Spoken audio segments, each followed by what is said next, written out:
नमस्कार दोस्तों, देखिए पिछली वीडियो में अन्यत्र जानकारियां मैंने बता दिया था। आप जानते हैं आगे की बात कि मौर्य साम्राज्य खत्म कैसे हुआ, क्या कारण था उसका। देखिए 2200 साल पहले मौर्य साम्राज्य का लगभग पतन होना शुरू हो गया था, यानी पतन हो ही गया था, ये मान के चलिए 100-150 साल तक उसका जो है शासनकाल रहा मौर्य साम्राज्य का। ठीक है, मौर्य साम्राज्य खत्म हुआ तो आखिर इसका कारण क्या था। कारण इसका ये बताया जाता है कि जो अशोक ने धम्म की नीति अपना लिया था, धम्म बोले तो कि उन्होंने बोला था कि हम युद्ध करेंगे ही नहीं अब, तो ये सारी जो नीतियां उन्होंने अपनाया था ना, ये कारण बताया जा रहा है कि उनका साम्राज्य धीरे धीरे कोलैप्स होने लगा। और दूसरी बात, उन्होंने ये कहा कि अब उनके बेटे और उनके पोते जो होंगे वो भी नहीं लड़ेंगे, तो ये भी कारण था। धीरे धीरे उनका साम्राज्य छोटा होता गया और अंततः खत्म भी हो गया।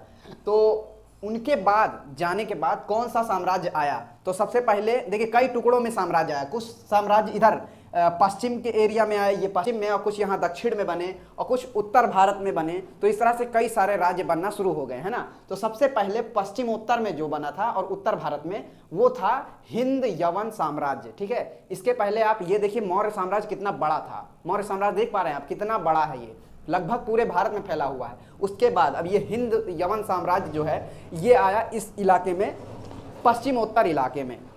ये 100 साल तक लगभग टिका रहा हिंद यवन साम्राज्य। और हिंद यवन साम्राज्य किन्हें कहते हैं, ब्रिटिश के लोग और कुछ ग्रीस के यानी यूनान देश के जो लोग जो शासन करने वाले लोग थे, उन्हीं को बोला जाता है हिंद यवन साम्राज्य। ठीक है, अब जब हिंद यवन साम्राज्य गए इस पश्चिम उत्तर वाले इलाके में से, शकों का साम्राज्य बनना शुरू हो गया। अब ये शक साम्राज्य लगभग 500 साल तक टिका रहा। ये तब तक टिका रहा जब तक इस पश्चिमोत्तर के इलाके में गुप्त साम्राज्य के लोग इनको हरा नहीं दिए। कुछ इलाकों में गुप्त साम्राज्य के लोगों ने इनको शक शासनों को, शक साम्राज्य को हरा दिया था, मतलब, तो इसलिए कुछ इलाकों में गुप्त शासन का पकड़ हो गया था।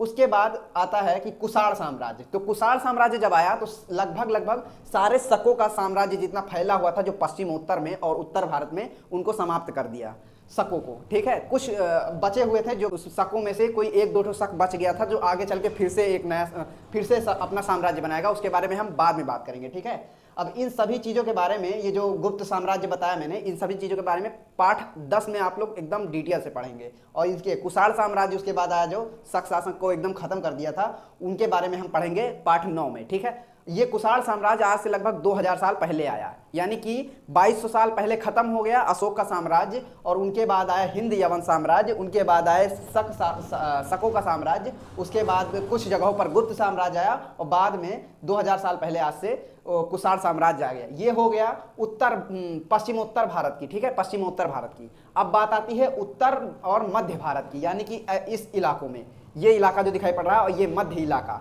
इन इलाकों में कौन सा है, तो शुंग साम्राज्य उस समय चल रहा था उत्तर और मध्य भारत में, जैसे ही उनका मौर्य साम्राज्य खत्म हुआ। और ये शुंग साम्राज्य कैसे आया, तो मौर्य के जो सेना नायक थे, मौर्य साम्राज्य के जो सेना नायक थे, उन्हीं ने ही क्या किया, यहाँ पे शासन करना शुरू कर दिया। क्योंकि मौर्य के जो मतलब मौर्य वंश था, उसने तो ये बोल दिया था कि हमको साम्राज्य वगैरह से कोई लेना देना नहीं है, हमको बस धर्म की नीति अपनाना है, लोगों का मतलब जियो और जीने दो, हमको ये युद्ध वगैरह से कुछ मतलब ही नहीं है। तो सबसे पहले जो शुंग साम्राज्य के राजा थे उनका नाम था पुष्यमित्र शुंग।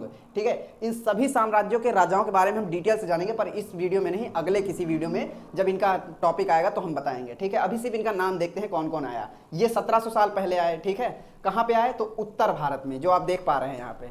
ठीक है, उत्तर और मध्य भारत में। उनके बाद आया काण्व साम्राज्य। तो इसके साथ साथ अन्य भी साम्राज्य कुछ चल रहे थे। ये सारे 1700 साल पहले तक चले। ठीक है, गुप्त साम्राज्य भी इधर चल रहा था, जो ये इलाका मैंने बताया था, और इधर कौन सा, पश्चिम और उत्तर और मध्य भारत में ये सारे साम्राज्य, शुंग साम्राज्य और काण्व साम्राज्य, और ये साथ ही कुछ अन्य छोटे छोटे साम्राज्य चल रहे थे। पश्चिम भारत में आप देखते हैं, पश्चिम भारत बोले तो ये गुजरात वाला इलाका जो आज का आधुनिक है। ही सातवाहन जो साम्राज्य था वो भी चल रहा था कहाँ, पश्चिम भारत में, जो गुजरात का इलाका है यहाँ पर। ठीक है, और सातवाहन के बाद आया था वकाटक वंश। ठीक है, सातवाहन जो है 400 साल तक टिका रहा, और जब सातवाहन हटा तब आ गया वकाटक वंशों का साम्राज्य, है ना। मतलब वकाटक वंशों वालों ने इन सातवाहन के साम्राज्य को खत्म कर दिया और अपना साम्राज्य बसा लिया 1700 साल पहले। ठीक है, सब पैरेलल चल रहे हैं, साथ में ही, है ना।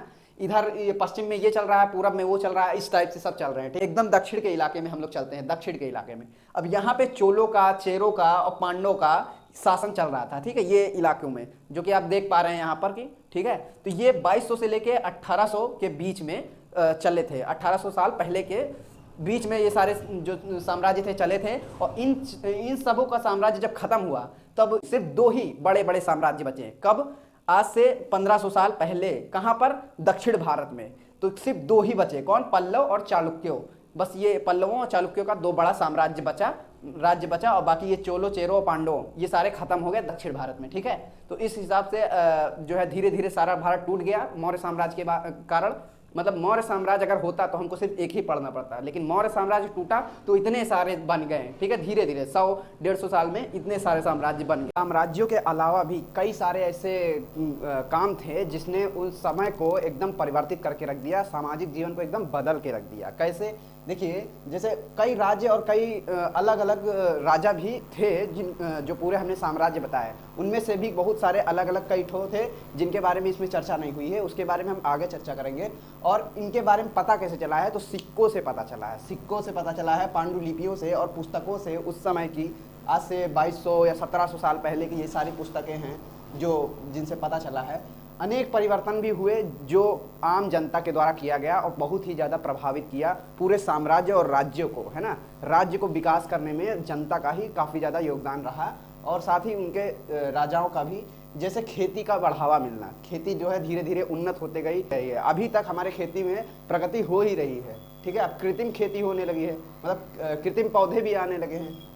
इसके अलावा कुछ नए शहर बने। ठीक है, नए शहर, उद्योग धंधे वगैरह, व्यापार और मार्गों की खोज बहुत ढेर सारी हुई, है ना। मार्गों की खोज हुई और समुद्री रास्ते की भी खोज हुई है। अफ्रीका, एशिया, पश्चिमी एशिया, इन सभी जो है मार्ग हैं, इन सभी मार्गों की खोज हुई समुद्री रास्ते के द्वारा है।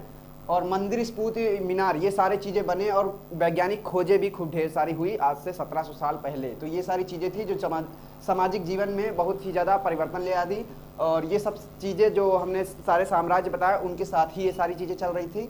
और इन सभी चीज़ों के बारे में आगे के पाठों में इस पुस्तक में एकदम विस्तृत से पढ़ेंगे, और अगले कक्षा में भी विस्तृत से पढ़ेंगे, क्लास 7 में। तो मिलेंगे नेक्स्ट क्लास में। जय हिंद।